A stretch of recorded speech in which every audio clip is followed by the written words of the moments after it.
네, 초대석 시간입니다. 저희가 지난주에 이어서 대선 후보들 공약 가운데 우리한테 가장 피부로 와닿는 공약들, 생활 밀착형 공약을 알아보는 시간 준비했습니다. 앞으로도 이런 걸 하나씩 좀 소개해 볼 생각인데요. 오늘은 더불어민주당 이재명 후보의 소비자 수리권 공약입니다. 지금보다 전자제품을 더 오래 쓸 수 있게 하겠다. 그러면 이제 환경을 해치는 어떤 불필요한 쓰레기도 대폭 줄일 수 있다. 뭐 이런 취지의 공약인데요. 자세한 이야기를 들어보기 위해서 주말엔 CBS와도 인연이 깊은 분을 저희가 모셨습니다. 어감이 좀 그렇지만 쓰레기 전문가 더불어민주당 이동학 청년 최고위원을 모셨습니다. 어서 오십시오. 네, 안녕하세요. 오랜만입니다. 예. 1년이 넘은 것 같죠? 1년이 넘었습니다. 네. 이게 모르시는 분도 계시겠지만 제가 이 프로를 처음 맡고 나서 맞자마자 무려 8주짜리 네. 중장기 특집으로 우리 이동학, 그때는 호칭을 쓰레기 센터 대표라고 제가 그렇죠. 해서 예. 약간 부르면서 왠지 좀 놀리는 맛도 있고 그랬는데 네. 청년 최고위원이 되셨네요. 예. 그동안 무슨 일이 있었던 건가요? 그러니까 1년 전까지 계속 이제 지금도 물론 쓰레기 센터의 대표 역할을 하고 있지만 예. 지난 해에 이제 더불어민주당의 그 당대표가 뽑혔고 송영길 당대표께서 네. 청년 최고위원으로 지명을 해주셨습니다. 러브콜. 예. 어. 그래서 이 기후 환경 이런 것들에 대한 대응을 해야 되고 청년층들의 이런 뭐 대응해야 되는 어떤 목소리 이런 것들을 함께 한번 민주당에서 좀 살펴나가 보자 이렇게 제안해 주셔가지고 그런 관계로 정신없이 됐습니다. 보내셨겠네요. 네, 그렇습니다. 최근에. 예. 그때보다는 더 중년에 가까워지신 것 같은데 그렇습니다. 청년 최고위원으로 돌아오신 네. 이동학 위원과 함께 해보겠습니다. 자, 이재명 후보가 소비자 수리권 확대를 공약으로 냈습니다. 이 소비자 수리권이라는 게 어떤 개념인지, 어떤 공약인지 일단 자세히 설명 부탁드릴게요. 일단은 굉장히 많은 분들께서 우리가 친환경 하면은 이제 다회용, 재사용 이런 것들을 많이 이제 떠올리시게 되는데 네. 다 일적인 예로 우리가 텀블러 많이 사용하잖아요. 그렇죠. 근데 텀블러에는 뚜껑도 있고 몸체도 있어요. 그런데 이제 거기에 그 뚜껑에 들어가는 고무 패킹 같은 거는 사용 빈도에 따라서 좀 달아요. 닳는 어떤 이 뭐 기간이 좀 빠를 수도 있고 네. 늦어질 수도 있지만 또 1년 혹은 2년 정도 사용하면 이것이 이제 보온 효과라든가 아니면 패킹하는 이 효과 자체가 굉장히 떨어집니다. 네. 그러할 경우에는 이것을 고무만 좀 갈고 싶은데 그럼 오래 쓸 수 있잖아요. 고무만 갈 길이 없는 거예요. 맞아요. 네, 네. 그래서 일정 부분 실생활에서 나오는 생활용품들 여기에서 일정 부분만 좀 갈았으면 좋겠다. 그런데 갈 방법이 없다. 이러한 부분을 앞으로 갈 방법을 만들자라고 하는 게 첫 번째고요. 예. 두 번째로는 설명해 주신 대로 가전제품 혹은 전자제품 이런 것들도 많이 사용하는데 그렇죠. 그러한 것들이 실제로 이제 고치는 비용이 굉장히 많이 들고 네. 그건 왜냐하면 고치는 곳이 한정되어 있기 때문입니다. 그래서 독점이에요. 또 이제 제조회사가 좀 공인한 예, 그런 수리 그렇습니다. 방법으로 하게끔 돼 있죠. 그렇게만 하게 되어 있습니다. 예. 그래서 그러한 것들이 실제로 소비자들이 고치러 갔다 고치는 비용이 너무 비싸니까 차라리 하나 더 사겠다. 이렇게 마음을 바꾸시는 분들도 꽤 많습니다. 그럼요. 예. 그러다 보니까 소비 촉진의 환경이 만들어져 있는 것이기 때문에 예. 이러한 것들을 조금 더 줄여보면 이 중소상공인 이분들이 이 영역에 진출할 수 있는 기회가 생기기도 하고요. 네. 또 덜 소비하게 되면 아무래도 탄소 절감 환경 부분에 있어서 대응할 수 있는 여력을 좀 높일 수 있는 것 아니냐 이러한 측면에서 이 두 개를 골자로 한 이 소확행 공약을 내걸게 됐습니다. 예. 뭐 전자제품 같은 경우에는 그러면 뭐 어떤 식으로 소비자가 이제 개인이 고치기 쉬운 환경을 만들어 준다는 걸까요? 예를 들어서 이를테면 이제 이런 거죠. 예. 지금 이제 그 전자제품이나 가전제품이 소비자 수리권을 확대한다는 내용 자체는요. 예. 수리용 부품 보유 의무 기간을 늘립니다. 그러니까 고치러 가도 네. 기업에서 예를 들면 고치는 곳에서 이 제품은 더 이상 나오지 않는데요. 맞아요. 맨날 네. 자주 그러는 것 같아요. 부품이 네. 없어서 못 고친다. 네, 그러면 결국 선택할 수 있는 건 하나밖에 없잖아요. 다시 사야죠. 그거를 이제 포기할 수밖에 없는 네, 거잖아요. 그렇죠. 그리고 이제 수리 매뉴얼을 보급하겠다는 겁니다. 청취자가 직접 할 수 있게끔 간단한 거는. 네, 소비자들이. 이게 왜 이제 소비자들. 그동안 기업에서 이제 기업도 이제 뭐 나름대로의 이유가 있을 겁니다. 네. 왜 어떤 이유냐면요. 이게 이제 1990년대에 예. 미국에서 디지털 밀레니엄 저작권법이라는 게 있습니다. 예. 이게 뭐냐면 기존의 소프트웨어, 그러니까 일종의 이런 기계들도 해킹을 당하거나 해킹당할 우려가 있거나 혹은 이 구조물 자체가 저작권 침해될 우려가 있기 때문에 누군가가 이 기계를 함부로 뜯어서는 안 된다라고 하는 법안이 통과된 적이 있어요. 아. 네, 그래서 이런 것에 이제 기업의 어떤 이익적 차원에서 혹은 예. 권리 이 보장 차원에서 이것이 쭉 준용되어 왔다라고 한다면 네. 장점이 있는가 하면 또 단점도 있는 거죠. 지금처럼 이런 환경 문제라든가 예. 혹은 소비자가 지나치게 많은 비용을 지불해야 된다든가 그렇죠. 예. 이러한 구조 속에 쌓여 있기 때문에 결국 미국에서도 이러한 부분들이 이 반감을 좀 불러갔고 그래서 바이든 대통령께서 지난해인가요? 지난해에 이런 것들을 좀 더 넓히는 예. 수리권 확대를 좀 요하는 법안들을 많이 내기 시작했고요. 유럽에서도 마찬가지로 자원순환 관련돼서 이렇게 수리권 확대를 넣는 상황에 직면해 있는 상황입니다. 네. 그러니까 우리가 요새 뭐 내돈내산이란 말 많이 하잖아요. 네. 내 돈 주고 내가 산 물건. 근데 약간 이미 서구권에서는 내가 산 물건 내가 고친다. 네. 약간 이런 개념이 점점 확산하고 있는 것 같습니다. 예, 확산되고 있고요. 법안과 이제 제도적으로 이것이 이제 약 2, 3년 내에 이렇게 많은 변화들이 일어나고 있는 것 같고요. 이미 유럽에서는요, 제가 세계 여행을 했잖아요. 네, 2017년부터 그렇죠. 2019년까지. 당시 제가 네덜란드의 어떤 카페를 가니까요. 네. 거기는 리페어 카페라는 이름이었어요. 아, 리페어. 예. 오, 신기하다 해서 들어가 보니까 예. 많은 그 이제 점원들이 고령자분들이셨어요.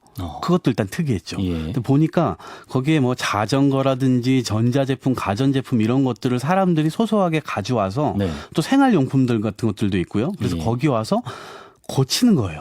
거기에는 공구 같은 것들이 막 놓여져 있어요. 네. 네, 그런 이제 고칠 수 있는 환경이 있는 거죠. 근데 내가 이거를 고칠 수 있는 능력이 없다면 그 점원의 도움을 받는 겁니다. 네. 그래서 서비스 비용을 그분들에게 드리고 예. 이렇게 해서 고칠 수 있는 생명을 조금 더 연장시킬 수 있는 그러한 차원의 카페들이 많이 그런 있더라고요. 카페가 네. 제조업체랑 연계된 곳이 아니라는 거잖아요. 그렇죠. 사설업체인 거잖아요. 자체적으로 하는 거죠.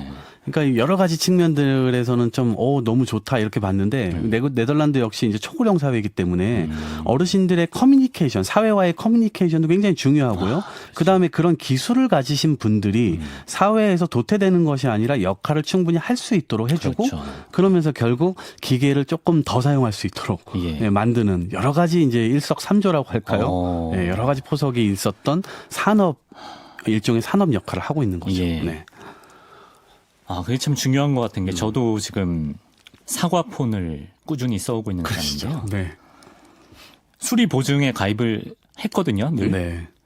그런데 뭐가 망가져서 가져가면 보증 기간 내에 갔음에도 불구하고 요거는 AS 대상이 아니다.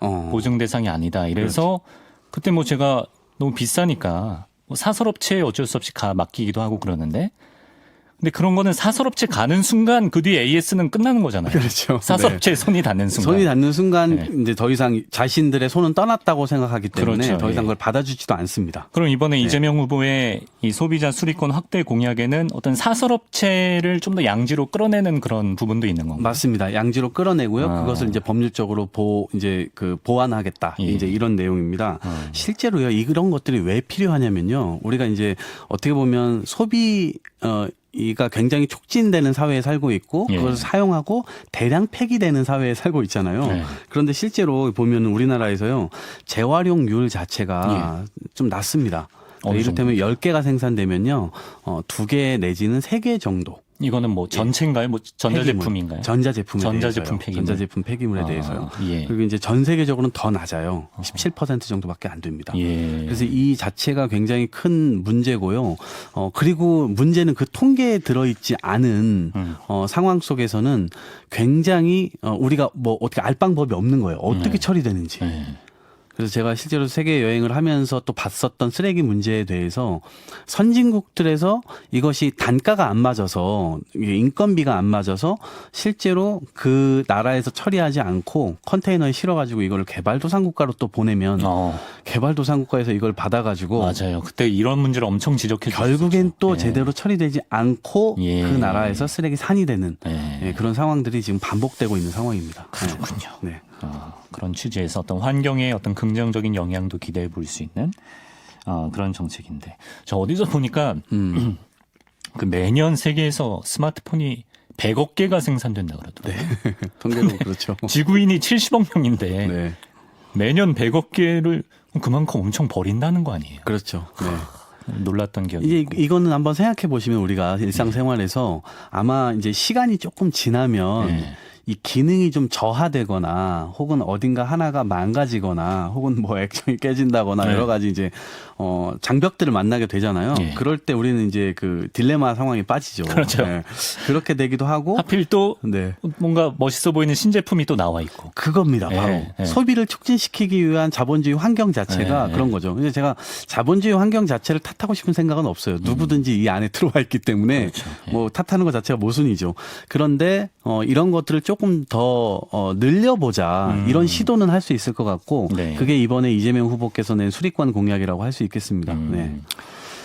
알겠습니다. 근데 우리나라처럼 지금 계속 얘기를 했습니다만 대기업의 서비스 차원으로 제품 수리가 이루어지는 환경에서는 이번 공약이 현실화되려면 어떤 매뉴얼 알려주고 부품 더 챙겨주고 이런 거 말고도 어떤 새로운 형태의 인프라가 구축될 필요가 있을 것 같은데 뭐 어떤 부분이 개선돼야 될까요? 네, 이제 앞으로 이제 시작이기 때문에요. 여러 가지 인프라, 일단 판매 환경 자체가 좀, 정보가 좀 더 제공되어야 될 것 같습니다. 예를 들면 프랑스에서는요, 제품을 1부터 10까지 그 판매자가 표기하게 되어 있습니다. 이게 뭐냐면, 그 내구성이 높은지, 내구성이 높은지, 그다음에 수리가 가능한지 이런 것들을 수치화하게 되어 있습니다. 그래서 그 수치를 그 제품 판매할 때 옆에 써놓는 거예요. 아, 예를 들어서 뭐 숫자가 높을수록 예. 고쳤을 확률이 높은. 그렇죠. 어. 그러면 소비자가 이 물건을 살 때, 내가 이걸 망가졌을 때 이걸 수리할 수 있구나.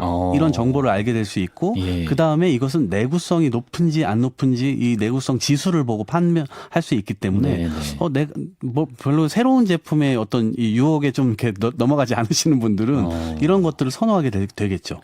그렇게 되면 판매할 때 이 사람들이 이제 구매하게 될 때 이런 것들을 잣대로 해서 이 소비의 어떤 그 패턴 이런 것들을 조율할 수가 있게 되는 거죠. 네. 그렇군요. 그래서 그런 이 제도상의 이제 판매상에 이 주어지는 것들이 좀 더 필요하고요. 그다음에 이제 수리권 확대의 경우에서는 일단은 수리할 수 있는 그 이 법적 제도 이런 것들이 이제 좀 주어져야 되겠고요. 그래서 중소상공인들이 이 시장에 좀 더 뛰어들 수 있겠고요. 그리고 그러면 이제 가격이 좀 낮아지겠죠. 아무래도요. 그리고 이제 그렇게 수리 업종에 뛰어드시는 분들이 예를 들면 여러 가지 이제 자잘한 이런 그 제품들 속 안에 이제 재료라고 할 수 있나요? 구성하는 여러 가지 구성품들을 제공받을 수가 있어야 됩니다. 그래서 그러한 체제가 좀 놓여지면 일종의 이런 산업들이 좀 커질 여지가 생기겠죠. 그러면 사실은 서비스 센터가 굉장히 뭐 적게 있다 보니까 없는 도시는 또 다른 도시로 가야 되고 막 이런 것들도 있었는데 사실은 그런 소매 업체들이 굉장히 많아지게 되면 접근 가능성이 굉장히 커지게 되겠죠. 아마 이런 것까지 넓어지려면 몇 년은 아마 걸리지 않을까 싶습니다. 장기적으로 봐야 되는. 제조하는 대기업은 좀 싫어할 수 있겠네요. 좀 설득을 하는 시간이 필요하겠네요. 네, 뭐 이제 사실은 방향이 이렇게 가고 있고요. 이거는 이제 설득이라기보다도 미국도 그렇고 유럽도 그렇고 이것은 자원순환적 관점에서 그동안은 사실 기업의 판매, 기업의 수익 이런 것들이 좀 중점이었다면 이제는 소비자의 권리 혹은 그거보다 더 큰 대의인 이 자원순환의 관점이 법적으로 강제 규제되고 있는 상황인 겁니다. 우리나라도 사실은 환경성 보장 제도라고 해가지고 이미 생산자가 그 책임을 지는 재활용에 대해서 책임을 지는 제도가 이미 있는 상황입니다. 그런데 이제 그 품목이 뭐 태양광 패널을 제외하고 나면 49개 정도 품목으로 되어 있고 그다음에 의무적으로 이거를 이제 해야 되는 그 대상 기업들은요 매출액이 3억이거나 혹은 뭐 수입액이 10억. 뭐 이런 정도의 이상의 기업들은 의무적으로 이걸 해야 됩니다. 근데 품목이 49개다 보니까 전체의 가전제품과 이 전자제품은 포괄하지 않고 있는 한계가 있는 거고요. 그다음에 재활용 목표량의 경우는 인구 1인당 우리가 7.56kg 이렇게 보고 있는데 이거를 5천만 개 인구로 나누게 되면 이걸 계산해 보면 약 1년에 약 38만 톤 정도 되거든요. 이게 목표 수치예요. 예. 근데 사실은 아까 제가 처음에 말씀드렸던 대로 30만 톤 내외의 재활용만 되고 있기 때문에 이 수치가 30%를 못 넘어갑니다. 처리를 못하는 게 생기네요. 네, 그렇습니다. 예. 그래서 역시 빠져나가는 것들이 굉장히 이제 많이 있는 것이고요. 장기적으로 이런 것들이 좀 만들어지게 되면 아무래도 폐기물의 숫자 역시 네. 좀 줄어들게 되겠죠. 네. 근데 아까 텀블러 처음에 말씀해 주셨는데 이런 전자제품은 그렇다 치고 좀 더 간단한 거, 예를 들어 우산 살이 망가졌다든지 네. 그런 거는 어떻게 뭐 그 소매점 가서 네, 이제 뭐 그런 것들이 예. 많아져야 되는데 네. 아까 보셨던 리페어 카페라든지 이런 예. 것들이 아, 있거나 네. 아니면 일본에는요 재활용 플라자라는 것이 있습니다. 재활용. 예, 재활용 플라자가 거의 동단위, 아니 동단위라기보다 구단위로 이런 것들이 이제 건물이 막 플라자 건물들이 있어요. 그래서 1층에는 수선된 제품들, 네. 이를테면 의류 수선, 네. 그다음에 지금 말씀하신 우산, 네. 생활용품, 각종 이런 것들이 수선을 거치면 다시 사용할 수 있는데 굳이 그렇죠, 수선을 그렇죠. 하지 않고 이게 버리게 되면 폐기물이 되고. 그렇다고 어디로 가야 될지도 모르고. 그렇죠. 그 산업 자체가 우리나라에 지금 크게 존재하지 않는 상황인 겁니다. 그게 대부분 고물상으로 빨려 들어가거나 네. 이제 그렇게 돼서 사실상 폐기되는 수순으로 이제 가거나 혹은 우리가 알지 못하는 사이에 소각장이나 매립장으로 가게 되는 경우들도 꽤 많습니다. 이제 그런데 이제 그러한 것들이 조금 양성화되게 되면 실제로 이제 플라자 건물, 그런 재활용 플라자 건물이 지금 서울에는 성동구에 있는데요. 예. 나중에 견학 이 프로그램도 있으니까 시민들께서 관심 있으신 분들은 가보시면 좋을 것 같고요. 예. 5개 구 정도에서 지금 서울에서는 플라자 건물들을 더 만들고 있습니다. 그리고 앞으로 25개 구 전체 만들 계획이고요. 우리나라 이제 다른 지방자치단체들도 이러한 것들을 많이 만들 계획을 가지고 있습니다. 예. 네. 어쨌든 뭐 후보의 당선 여부와 상관없이 네. 민주당에서 계속 좀 잘 추진해 줬으면 좋겠고요. 네. 한 2분 정도 남았는데 네. 지난 11일 민주당 다이너마이트 청년선대위 산하에 녹색선거위원회가 출범했고 거기에 이동학 의원이 기획단장을 맡았습니다. 네. 어떤 역할을 하는 곳이고 앞으로 어떤 계획이 있으신지 소개해 주시죠. 네. 아마도 많은 국민들께서 선거 때마다 어마어마한 공보물 사람들을 많이 안 보잖아요. 맞아요. 그거 열어보는 율이 3% 이내라고 그거 라면 하는데. 받침으로 써요. 그렇죠. 예. 그 이제 차라리 그렇게 쓰면 다행인데 아예 그 비닐봉지 안에 덮여 있는 공보물을 뜯어보지도 않으시는 분들도 많고.